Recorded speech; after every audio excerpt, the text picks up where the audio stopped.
barbecue. And joining us now is Mr. Jim Walley, the owner of Walley Properties and also a board member of the Jones County Economic Development Group.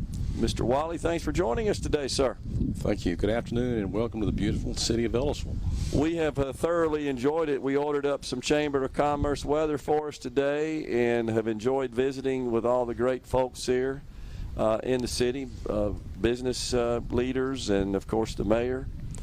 Member of the Jones County Board of Supervisors, our first guest, that was Lance Chancellor. And so now it's your turn, sir. We're glad to have you. And thank you. Tell us about Walley Properties and exactly what you guys do. You're I guess, first and foremost, maybe a forestry consultant, right? Is a big part of your business. That's right. We have two businesses, Walley Forestry Consultants and Walley Properties. This is our 44th year in business. Wow. And this actually started out as a part-time endeavor. Very blessed to have taught forestry at Jones College for 25 years. And in the afternoons, weekends, and summers, I started offering advice to landowners how to manage their timberland. Yeah. And we started off first with a Walley Forestry Consultant. So, as you said, a consultant is a graduate forester, and they offer professional advice and assistance to private landowners. We help landowners navigate the decision-making processes when it comes to selling timber. For most landowners, it's only going to be once or twice in their lifetime will they sell timber. So what we do is we go out, visit with them, boots on the ground. We assess the type of timber they have, the soil types, the loggability, and then we help them navigate when, how, who, what's, and where's. And a good example is how this operates. I think back in September, I met with a family that we've been managing their timber for a lot of years. Their timber had just come off the CRP program, and they were wanting to know what we needed to do with it. And so in this meeting, the first part of September, I said, I don't see a market for this type timber. You have good pole quality timber.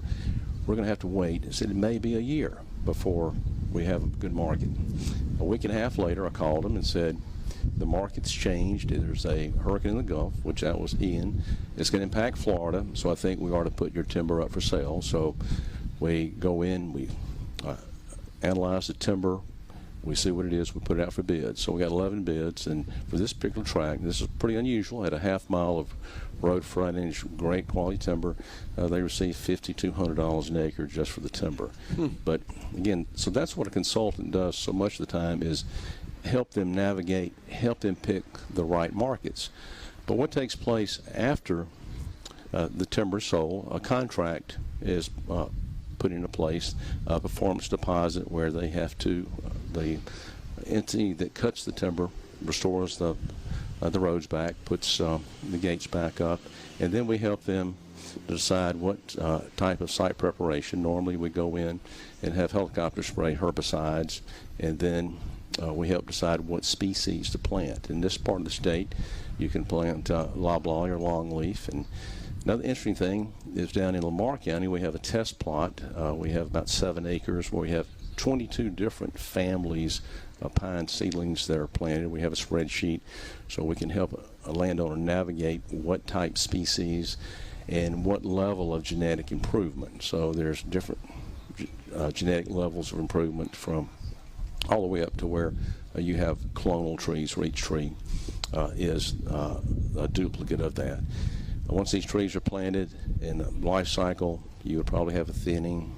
Again, depends on soil genetics, and age 15, and then age 22, and possibly a final harvest in somewhere around 30 years of age. What's the typical scenario with respect to the landowner themselves? Or is this just land that's been passed down through the family, through the generations, and the timber has matured, it's time to harvest it, take it to market? Or is your customers also, would they consist of people that are in the business of growing timber? Right. You have all these different scenarios that you've mentioned. Well, we have some clients that we have managed the timber for over 40 years. It's generational.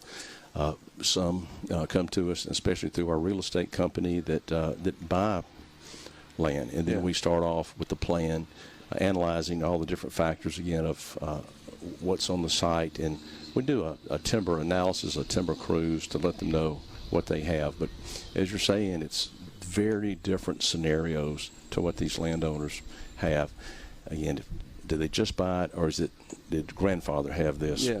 Yes. That's just passed down. But, yes, most importantly, the services you provide, they benefit from your expertise, your knowledge, to consult with them, to help them maximize that harvesting process and optimize the dollars they receive from that. That's right. That's right. And Tim, we have our real estate side of this. We have 7 agents. 5 of those are registered foresters. So with this, when someone comes to our office wanting to buy land, then we can help them navigate. We can tell them what their timber is worth, and then we have a lot of knowledge of wildlife management. So if they come to our office, want to buy a piece of property, then we can tell them what their timber is worth. We can tell them what they need to do to improve the wildlife management. I see.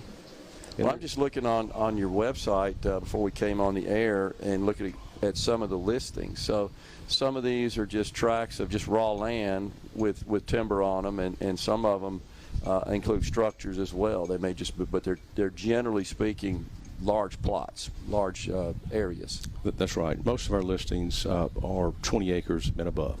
In fact, we have just got a new listing that we have not put on the website yet, 305 acres up in Montrose, a beautiful piece of property that's been well managed, has a nice home, a big insulated shop, hookups for RVs, so people in the coastal counties are looking for a place to maybe escape from storms. They can come up there and hunt. Again, 3 RV hookups. So many of our properties that we sell that do not go on the website. Okay. They come in. We have people that have said, "This is the type of property I'm looking for." I got you. And so there's no advertising involved there. It's just matching up the buyers and the sellers, so That's to speak. right. Yeah. So, but you made a point earlier as well, Jim, about how your initial business of providing the consulting services, forestry consulting, kind of led to the real estate piece. Sounds to me like they could be totally integrated and very complementary, and that's the value proposition of the company. Very much so. Yes.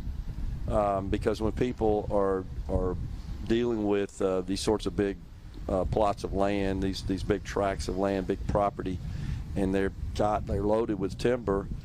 Gosh, if I'm interested in the land and I like it, but I know nothing about timber, that's when you can come in and kind of help them with all the above. That's right. And going back to the first example, or for those landowners, if they were just going to market the property or put it up for sale and did not realize the value of the timber that they had, they would have lost a pretty sizable amount of money not knowing the value of the timber. So this isn't something just the more classic real estate broker.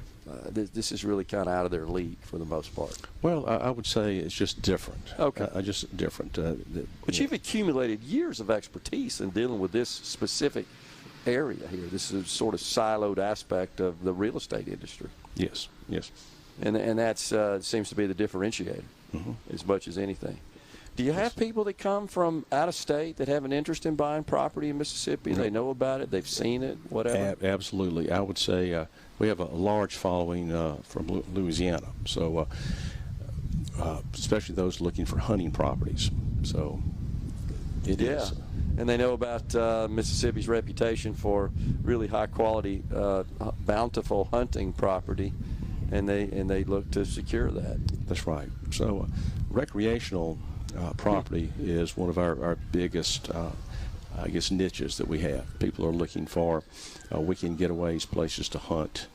But more than timber investments is more recreational that we sell. I'll be darned. Interesting. Anything with respect to the laws in Mississippi that you feel like are advantageous? We got about 30, 40 seconds left in Mississippi for this kind of property. Is it a good place for this, for timber and that kind of property? It's an excellent place. So much. And we have excellent resources with our Mississippi Forestry Association, like with our county forestry offices. So we've got great resources and gotcha. Well, congratulations on all your success. Jim Walley, owner, Walley Properties. Appreciate you joining us today, and thanks for hosting us. Thank you so much. Glad to be here. We're coming right back.